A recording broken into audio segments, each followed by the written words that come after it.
Hello everybody, it's jrobi bringing you Game 12 of the World Chess Championships, and of course the game took place a couple days ago before this video went up, and I'll tell you a little bit about why that happened, and then we'll move on to things. But wow, what a game. I couldn't believe it. Okay, here's the story. Leading up to Tuesday, I knew that I had to go out of town for a trip, and I knew I wouldn't have internet access, and but I wasn't completely positive if it was going to be Tuesday or early Wednesday morning when I had to go out. And I was actually anticipating Game 12 to be a draw. Now, I'm not going to say right away who won. I know a lot of you already know who was the winner, but I know that this video will be watched in the future by people who are just getting into chess, and they'll follow along with the series, so I don't want to completely give it up right at the beginning.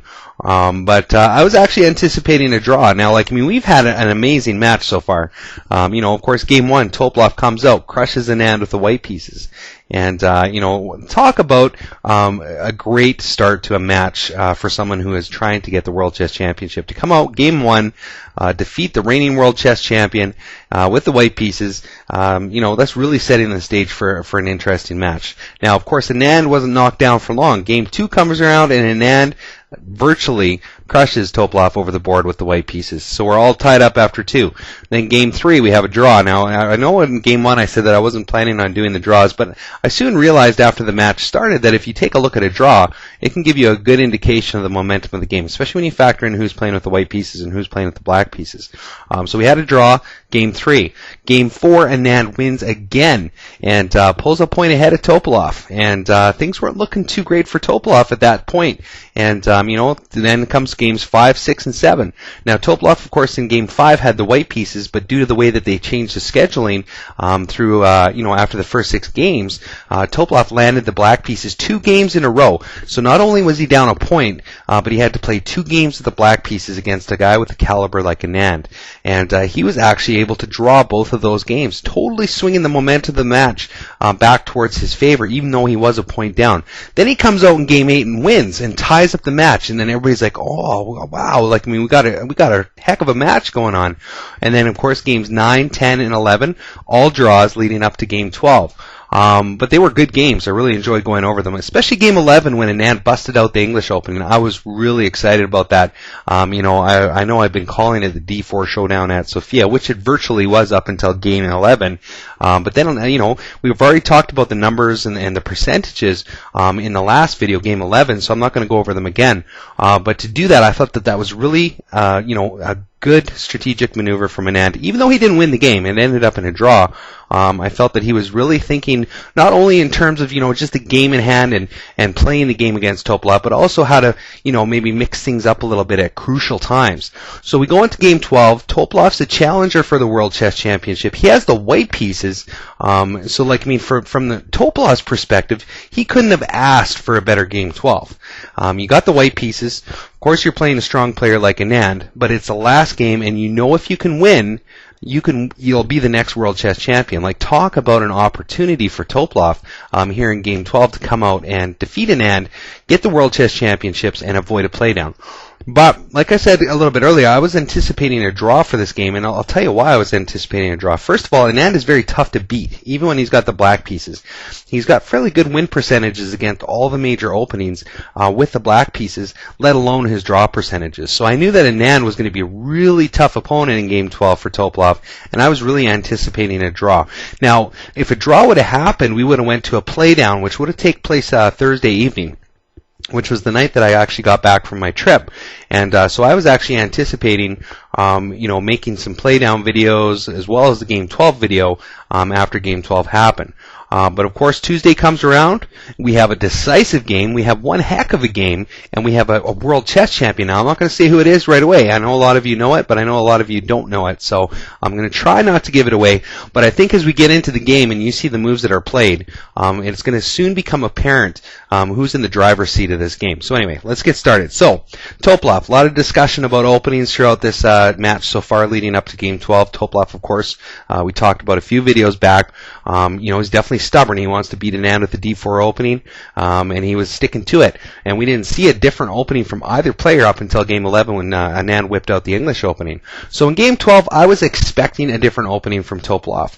But unfortunately, Topalov really wanted to continue with the whole d4 showdown at Sofia theme, and he pushed his pawn to d4, and I was disheartened to see that. I'm not going to, beat around the bush here. I'm just going to dive right into it. First of all, okay, if you're playing against somebody like Anand, and you have an opportunity to win the World Chess Championship, I don't really see how playing a d4 opening when you've already played 10 other d4 opening games against Anand is really a great decision to make. And I'll tell you why. Okay, so Anand and his team have been, just studying in depth all of these lines that they've been playing in the d4 opening.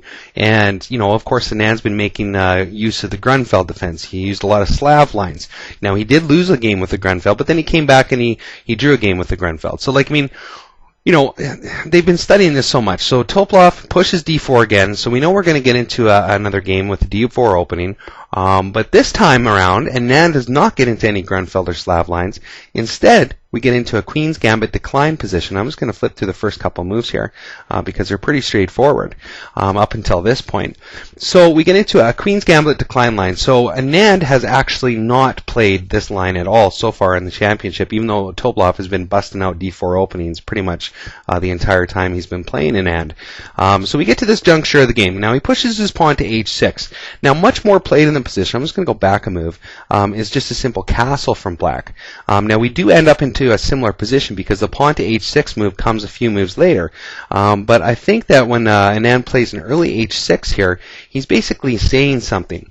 And he's basically saying, okay, I'm going to start to make moves where you have to react immediately to the moves that I'm making. Now, on the surface, this doesn't seem to be, that big of a deal because, of course, we're still in a very equal position. So from here, Topalov brings his bishop back to h4, Anand castles, and now Topalov plays his pawn up to e3. So, of course, this is making his pawn formation strong in the center, opening up access for his light square bishop there on f1. These are all standard book moves. But now we get into a different move from Anand. Again, he plays knight to e4. And when I saw this is definitely not a book move, by the way. This is about, let me just flip back a move here, make sure I got my numbers right. In my top-level player database, knight to e4 is played 7% out of all the games in the database of top-level players. So Anand is playing a move that, it's not a bad move by any stretch of the imagination. In fact, it's virtually the same strength positionally as other moves. But this is a move that, once again, is forcing Topalov to do something immediately to Anand's play. So, of course, we've got the bishop supported by the queen there on d8 and e7, eyeballing up Topalov's bishop sitting on h4. We also have the knight early on right into e4, which is, of course, attacking the knight on c3. Now, if I go back a move, the most played move in this position is pushing your pawn up to b6. And the play that results is going to look a little bit similar to what we see as we move forward, but there's going to be some fundamental differences. Now, interestingly enough, even though we push the pawn up to b6 in this line, the bishop usually ends up coming to e6 instead of fianchettoed here on b7. I just want to point that out. But let's go back to Anand's move. So knight to e4. So once again, Anand is playing a move just like h6 that's making Topalov do something right away. Because if we look at the b6 move, pushing the pawn up to b6, White has a plethora of options in this position. In fact, the top 4 played moves in this position are all over 15% moves played. So I thought that was very interesting of Anand. Now we have to also remember that after knight to e4, Topalov's playing down a line that Anand has obviously studied in great detail. Now, knight to e4, I think Lasker was a gentleman who was also a world chess champion, promoted this move, knight to e4. But once again, it's not played very often, and I haven't had a chance to actually look at Anand's databases to see if he's busted this out before. But I feel pretty confident in saying that Topalov did not study this particular line in great detail. Obviously he's aware of it. There's no doubt about it. A guy of Topalov's strength and experience is probably, known of this line variation of the Queen's Gambit declined. But in terms of how much studying time him and his team have put into this, I don't think that they put a whole lot of time into this. I don't think that they were expecting it. So what has Anand done? Well, again, Anand has basically said, you're going to be playing down lines that I'm really familiar with because I've been preparing this for you. So even though Anand doesn't have the white pieces in this game, he's already directing the flow of the game towards him, as opposed to Topalov trying to dictate to Anand what kind of game that they're going to play. Now, of course, this is all just general strategy that I'm talking about. In terms of the actual position of the game, we're dead equal. There is no advantage for either side, but Anand does have that slight benefit of dictating the pace and the flow of the game up to this point. So from here, of course, Topalov has to do something about this position. We've got that queen and bishop bearing down on his bishop on h4, and of course we've got that knight perched on e4. So Topalov decides to just take the dark square bishops right off the table right now. So of course he's attacking the queen. Anand has to take that back, and now Topalov brings his rook over to c1. So he's preparing to get some influence along the c file. That c4 pawn isn't going to be there for a very long time. From here, Anand continues pushing his pawn up now to c6, which is quite a bit different, of course, than pushing your pawn up to b6 in the position, because for the short term, Anand's light square bishop isn't doing a whole heck of a lot in the position. The only square that it can go to right now is d7, and if it does that, it's not accomplishing anything. So there is a little bit of a drawback here from Anand pushing his pawn up to c6, and that's basically his light square bishop is taken out of the game. It's also kind of limiting his knight there on b8 in terms of the jump point. So right now the knight only can go to a6 or to d7, but we're going to see what Anand's going to be working towards here. So from here, Topalov pushes his bishop up now to e2. He's getting ready to castle his pieces. Now if we go back one move, much more played in the position, and maybe even a little bit better for white is bringing the bishop up to d3. Now I know historically in the games that I've covered so far, I haven't gone into a lot of line variations, but I wanted to do it for this one because I had some time to think about it. Now let's just take a look at bishop to d3 before we move on. So bishop to d3, usually the line goes as follows. Knight captures here on c3, rook retakes. From here, black captures the pawn now on c4, white takes with the rook, and black would usually respond by developing the knight now to d7. Now, in terms of the overall positional strength, of course, it's still very close to equal, but there are no huge weaknesses here for white. There are no big benefits for black, and of course, black is still sitting on that undeveloped bishop there on c8. So that was by far a more played move in the position. In fact, if we go back to this position here before Topalov played his bishop to e2, bishop to e2 is played not very much in this position at all. 3% of all games. Most of the games in my top level database have bishop to d3, and then the next move is quite a bit lower. Just to give you an example, bishop to d3 is played 74% of the time. The next most played move is queen to c2, which is only played 20% of the time. Bishop to e2 is only played 3% of the time in my top level Grandmaster database. Now, I was kind of curious about this because I was thinking to myself, okay, Topalov, of course, has played a lot of Queen's Gambit declined lines, but has he played a lot of games with this particular move order of the Queen's Gambit declined? Because I think if he would have developed this position maybe through a slightly different move order, I think we would have seen bishop to d3 from Topalov. Now, it's tough to say. This is all kind of a guessing game, but I want to bring it up because that is quite a large discrepancy. So I'm going to throw that out to you guys. What do you guys think about the play so far in the game, and what do you think about Topalov's response to the position that Anand, has really worked towards creating with some forcing moves? But let's get back into it here. So Topalov, of course, played his bishop up to e2. From here, Anand now captures the knight on c3, so that's attacking the queen on d1. Topalov has to do something about that. So he takes the knight back with the rook. This allows him to keep his A and B pawns connected, while at the same time, of course, keeping that rook on the c file. From here, Anand continues capturing the pawn now on c4. So Anand has captured with his d pawn. Topalov recaptures with the bishop. Now, this bishop, of course, much like Anand's, isn't accomplishing a great deal in the position. Of course, it's biting on granite here on d5, and of course it can't access b5 or a6. So from this position, Anand develops his knight now to d7, and this is giving his knight a couple options in terms of jump points in the future. Of course, b6 and f6 at the same time. But once again, of course, we've got to remember that Anand's bishop sitting on c8 isn't doing anything in this position. So that's something that he's going to work towards fixing. From this position, Topalov continues now with the castle, and Anand now pushes his pawn up to b6. So this is getting ready to bring that light square bishop into the action. Topalov continues now by bringing his light square bishop back to d3, which is, of course, carving along this nice light square diagonal, pointing towards Anand's king, from which Anand now responds by thrusting his pawn to c5. So he's chipping into the center now. He's pushing that pawn up, attacking the pawn on d4. Topalov, of course, doesn't respond right away. Instead, he's got a nice little attack on the rook here. So he swings his bishop to e4, attacking the rook, and then peels that rook over to b8, and now Topalov puts his queen now on c2. So this is backing up that light square bishop along that nice light square diagonal. It's also also supporting the rook there on c3, so Topalov's building up some strength, bearing down on the c-file. From this position now, Anand plays his knight over now to f6, so it's attacking the light square bishop, and Topalov plays an interesting move in this position. He plays pawn takes here on c5, and basically what follows is Anand captures that light square bishop, Topalov recaptures, and Anand plays pawn takes now on c5. So what has Anand done? Well, Anand has removed the light square bishop. Now we have to remember that his light square bishop before wasn't accomplishing a whole heck of a lot, but now we have this nice light square diagonal from a8 all the way to h1, and Anand's the only one with the light square bishop left on the table.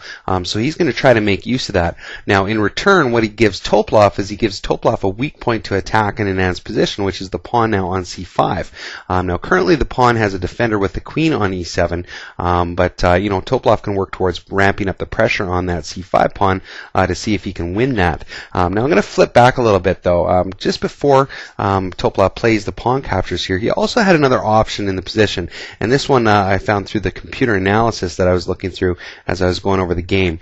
And the basic goal of this move here, bishop to c6, would be to trade the light square bishops off so that in the future Topalov doesn't have to worry too much about that light square diagonal carving towards his king position. Play could continue as follows. Bishop to b7, the light square bishops come off, and now white can take the pawn on c5, and black can of course recapture. So the fundamental difference is here is that black still gets the isolated pawn there on c5, which white can work towards taking advantage of, but now there is no light square bishop for black to carve along that light square diagonal. So that was definitely an option that Topalov could have played. Nonetheless, he decided, of course, to get into this position here where we still have an isolated pawn, but black still has that light square bishop. So Topalov's going to have to be careful. And at this particular juncture, we're still very much equal in the game. So it's still, the game can go either way from this point. So from here now, Topalov brings his queen back now to c2. So this is, of course, doubling up on the c-file along with his rook, bearing down on the c5 pawn, from which Anand responds now bishop now to b7. So he's attacking down that light square diagonal. Topalov can't really take the pawn in this position. For example, if Topalov were to play rook captures, Anand has a fairly nice move here, just taking with the bishop. Of course, the bishop takes the knight, pawn recaptures, and now the rook can come down and snag up the pawn on b2. Topalov could play a queen takes, but then the rook falls on c5. So there isn't really a way to win a pawn in that position. So instead of doing that, of course, Topalov plays knight over now to d2. Now what this is doing is preparing a couple options for his knight. He can come into c4 at some point, maybe blockade that pawn. He's also got the option to swing his knight over now to b3, which would of course negate that rook's ability to come down and snag up that b2 pawn at a later time if Topalov's queen isn't eyeballing it up for defense. So from here, Anand responds now rook over now to d8. So he's attacking that knight on d2. Of course, the queen is the only defender currently, but it is bringing some influence along the d-file for Anand. From here, Topalov continues pushing his pawn up now to f3. So what he's trying to do in this position is to blunt the access of Anand's light square bishop, which is of course bearing down this light square diagonal. And it's also preparing to lift his rook up to f2, which would give another defender here to the knight on d2. So from this, Anand replies bishop over to a6. So this, of course, is attacking the rook sitting on f1. Topalov responds by pushing his rook up now to f2, so that knight now has two defenders. Another interesting move for Topalov could have been rook over to c1, and we get this tremendous amount of force built up on the c-file. Play could continue as follows. Rook comes down to d5 to help defend that pawn.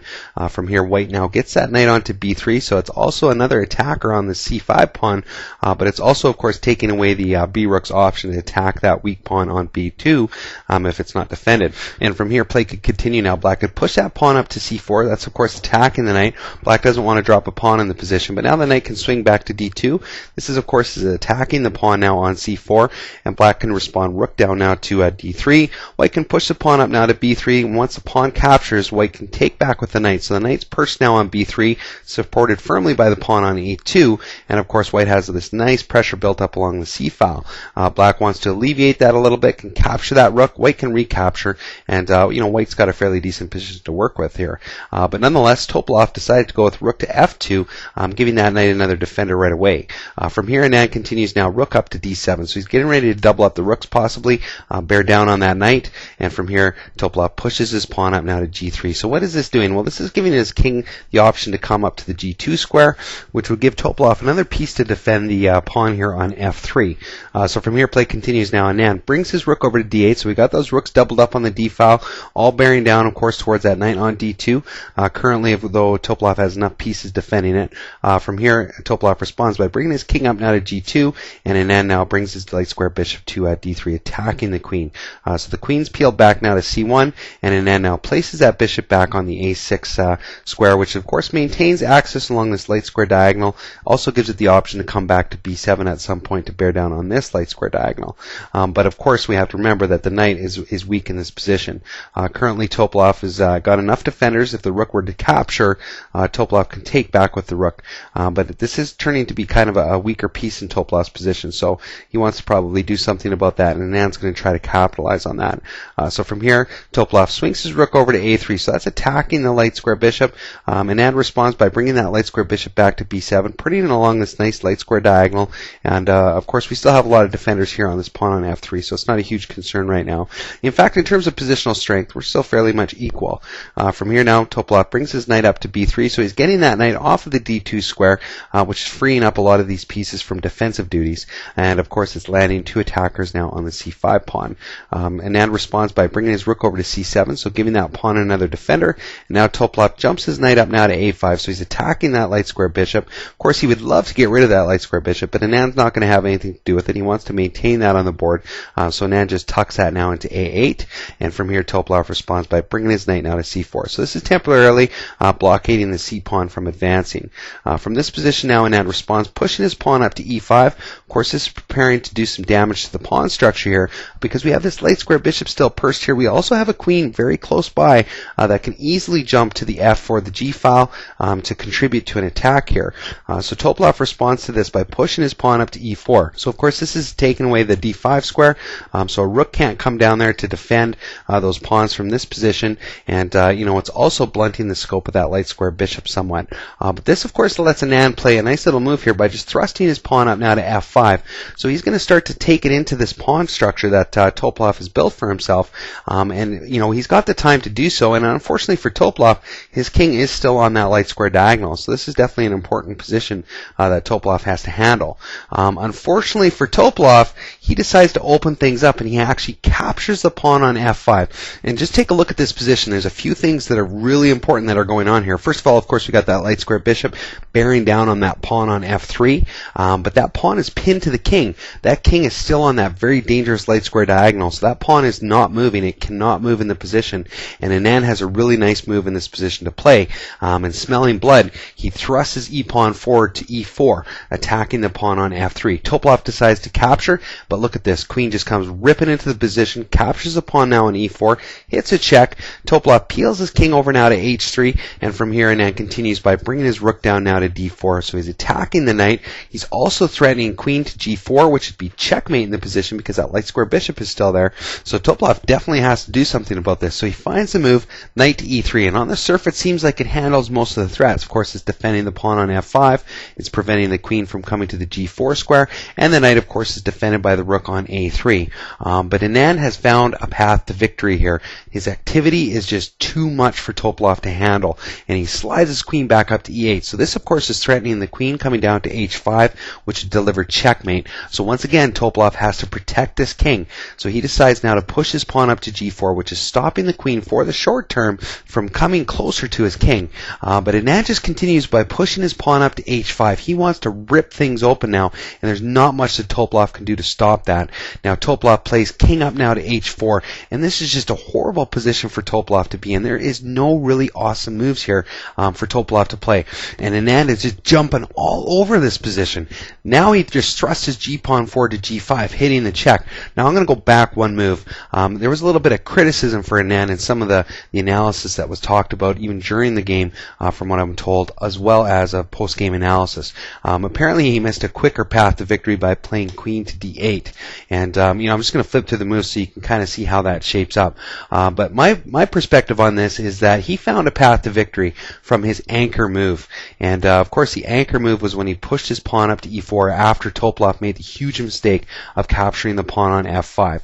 So he found a path to victory, and he's taken his path to victory. Sure, there might have been one that was a little bit quicker, but maybe he even knew about that. Maybe he just wanted to, take Topalov even farther into the game, and like a vice, just keep squeezing and squeezing slowly over time, putting more pressure on Topalov as the game goes. So there was a better move for him to play in the position, but he found a path to victory that he was going to take regardless. So I find it really hard to be critical of Anand for, he found the winning line. It wasn't as fast as the line that Rybka or other top-level GMs could find from the luxury of watching the game from afar, or even people with their engine software watching the game live, but he found one nonetheless. So let's go back to the position where he thrust his pawn up to g5, and let's just see what Anand had in store for Topalov. So anyway, Topalov's in check, has to do something about this, so he decides to take that pawn now by capturing on g6, and from here now Anand recaptures with his queen. And just take a look at the position and all the dynamics that are going on here. If that queen ever hits g4, it's game over, it's checkmate. So for the short term, Topalov has to keep his knight here on e3, protecting that square. Moreover, of course, Anand has a lot of pieces that are in the near vicinity. Of course, we've got this light square bishop carving down this diagonal. We've got rooks all over the place. So Topalov is in a horrible position. So Topalov comes up with the move queen over to f1. So he wants to start hitting the black king with checks. But the question is that really going to accomplish much? Well, let's find out. So from here now, Anand swings his rook over, takes the pawn on g4 with check. Topalov has to be careful in this position. If he plays something ridiculous like knight takes, it's just game over with the checkmate. So he's got to be careful. So he brings his king down to h3, which is really the only move that he has, so he doesn't have to be that careful. And from here now, Anand keeps up the pressure and brings his rook over to e7. This, of course, is threatening just to capture that knight on e3, because let's say that Topalov makes a really bad decision here in this position and swings his rook over to c3. Well, Anand can just come ripping in with the rook now, capturing the knight on e3. Of course, the king is in check. It has nowhere to go. That rook has to be taken, and then Anand has a nice little finish from here. He just slides his rook over, hits a check, the king has to take, and it's checkmate and game over. And virtually the same thing happens if Topalov were to just try to block the check by pushing his rook up to f3. Same little mating pattern. Rook over to h4, hits a check, king captures, checkmate, and it's game over. So, Anand's definitely ramping up the pressure in this position. So Topalov tries to delay the oncoming barrage on his king, and he hits a check now. Anand pulls the king off to g7. Topalov now hits a check with that knight because he can move the knight for the short term, because of course this square here on g3 is protected by the pawn and the rook. But once Anand tucks his king into h7, what does Topalov have? Well, he's basically got a whole lot of nothing, because there's some hurt coming on him. He tries to get some of this material off the board. He swings his rook over to g3. Anand, of course, just captures. Topalov recaptures, and now Anand swings his queen down to g4, hitting the check, forcing the king deeper back, and of course much less defended because we only have the queen now on f1. And from here, Anand plays rook over now to e2, and just take a look at this position. Of course, the king is in check.